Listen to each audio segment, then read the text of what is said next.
Praise the Lord. பிரசங்கி 7ஆம் அதிகாரம் 17ஆம் வசனத்தை பார்க்கும் பொழுது, மிஞ்சின துஷ்டனாயிராதே, அதிக பேதையுமாயும் இராதே, உன் காலத்துக்கு முன்னே நீ ஏன் சாக வேண்டும் என்று சொல்லி நாம் பார்க்கிறோம்.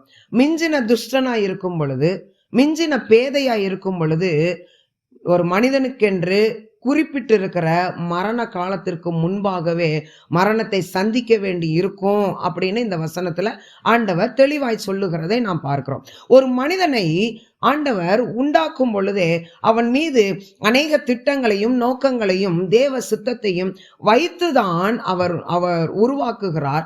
ஆனால் அந்த மனிதன் துஷ்டனாய் மாறும் பொழுது அவனை கொண்டு செய்ய வேண்டிய தேவ திட்டமானது நிறைவேற முடியாதபடிக்கு தடையை காண்கிறபடியினாலே, தடை ஏற்படுகிறபடியினாலே அந்த மனிதன் மரணத்தை நோக்கி போகிறான். பிரியமானவர்களே, பாருங்க, இந்த கடைசி நாட்களில மனிதர்கள் மரணத்தை அதிகம் விரும்புகிறார்கள்.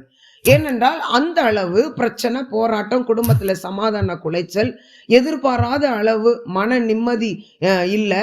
இப்படி காரியங்களினால மரணத்தை விரும்புகிறபடியினால் தற்கொலையின் ஆவி, மரணத்தின் ஆவி எல்லா இடங்களிலேயும் சுற்றி சுற்றி செயல்படுகிறதை நாம் பார்க்கிறோம். பிரியமானவர்களை, பாருங்க, சவுலை குறித்து, ராஜாவாகிய சவுலை குறித்து பார்க்கும் பொழுது, அவன் கர்த்தரால் சாமுவேல் தீர்க்கதரிசி மூலமாய் ராஜாவாய் அபிஷேகம் பண்ணப்பட்டவன். அவன் மீது ஆண்டவர் நிறைய திட்டங்களை வைத்திருந்தார். ஆனால் தேவ திட்டம் நிறைவேற முடியாதபடிக்கு அவன் 3 தவறான காரியங்களிலே ஈடுபடுகிறதை பார்க்கிறோம். முதலாவது, பொறாமையின் ஆவி அவனிடத்துல வேலை செய்கிறது தாவீதுக்கு விரோதமாக. அடுத்தது, கர்த்தருடைய வார்த்தைக்கு கீழ்ப்படியாமற் போகிறான். அடுத்தது, அபிஷேகம் பண்ணப்பட்ட தாவீதுக்கு விரோதமாய் அவன் மீது கை போடுவதற்கு வலை வீசி சுற்றி தேடுகிறான். இந்த 3 காரியங்களில அவன் இறங்கி துஷ்டனாய் மாறும் பொழுது அவன் மரணத்தை விரும்புகிறான். மரணம் அவனை ஜெயிக்கிறது. அவன் தோற்று போகிறான். ஆயுததாரியை பார்த்து சொல்றான், பெலிஸ்தியர் கையில நான் சாகக்கூடாது, நீ என்னைய கொலை செய்ய, உன் கையில இருக்கிற வாளால என்னைய குத்தி கொலை பண்ணு அப்படின்னு சொல்றான். ஆனா ஆயுததாரி, ராஜாவை எப்படி நம்ம கொலை பண்றதுன்னு சொல்லி பயந்து அந்த காரியத்தை செய்யாம இருந்ததுனால பாருங்க நடந்தது என்ன.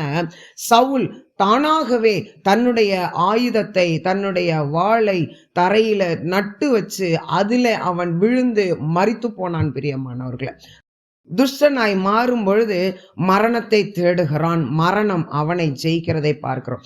பவுல் மெலிதா தீவுக்கு போகும் பொழுது அங்கே விஷ பாம்பு ஒன்று அவனுடைய கையை பிடித்து கடித்து தொங்குகிறதை அந்த தீவார் பார்க்கிறார்கள். அவர்களுடைய விசுவாசம் என்னவென்றால், பாவம் செய்தவன் பாம்பு கடி வாங்கி அவன் செத்துருவான் அப்படின்னு. இப்ப பவுல பாம்பு கடிச்சு தொங்கிக்கிட்டு இருக்குது, பவுல் செத்துருவான்னு சொல்லி மெலிதா தீவுல இருக்கிறவங்க எல்லாம் ஆவலா எதிர்பார்த்துக்கிட்டு இருக்கிறாங்க. ஆனா நடந்தது என்ன, பவுலை மரணம் மேற்கொள்ளவில்லை, பவுல் மரணத்தை மேற்கொள்ளுகிறான். ஏனென்றால் பவுல் தேவ திட்டத்தை நிறைவேற்றுவதற்காக ஓடினவன். அவன் பாவியாய் அல்ல, அவன் துஷ்டனாய் அல்ல. ஆனபடினால மரணத்தை அவன் மேற்கொண்டான். பிரியமானவர்களே, எலியாவை குறித்து பார்க்கும் பொழுது பாருங்க, எலியா பாவியும் இல்லை, துஷ்டனும் இல்லை. ஆனா பல இக்கட்டான நெருக்கடியான சூழ்நிலை வந்தபடினால ஆண்டவர்கிட்ட பார்த்து சொல்றான், ஆண்டவரே என் ஜீவனை நீங்க எடுத்துருங்க, என் ஆத்மாவை எடுத்துருங்க, நான் நல்லவன் இல்லை அப்படின்னு சொல்றான். ஆனா ஆண்டவர் அவனை கொண்டு வச்சிருந்த திட்டம் நிறைவேறாததுனால அவனை மரணத்துக்குள்ள தள்ளல. பிரியமானவர்களை, பாருங்க, மரணத்துக்கு எலியாவை ஆண்டவர் தப்புவித்தார். ஆசகேல சீரியாவின் மேல ராஜாவை அபிஷேகம் பண்ணணும். அடுத்தது, யெகூவை இஸ்ரவேலின் மேல் ராஜாவை அபிஷேகம் பண்ணணும். அடுத்தது, தீர்க்கதரிசியாக எலிசாவை அபிஷேகம் பண்ணணும். இந்த 3 காரியமும் செய்து முடித்த பிற்பாடு சுழல் காற்றிலே எலியாவை கர்த்தர் எடுத்துக்கொள்ளுகிறார். மரணத்தை நாம் தேடி போக வேண்டியதில்லை. தேவ திட்டம் உங்களை கொண்டு என்னென்ன இருக்கிறதோ அதை செய்து முடிக்கும் வரை கர்த்தர் மரணத்தை அனுமதிக்க மாட்டார். பிரியமானவர்களே, கர்த்தர் தாமே இந்த வசனத்தின்படி நம் ஒவ்வொருவரையும் ஆசீர்வதிப்பாராக. ஆமேன்.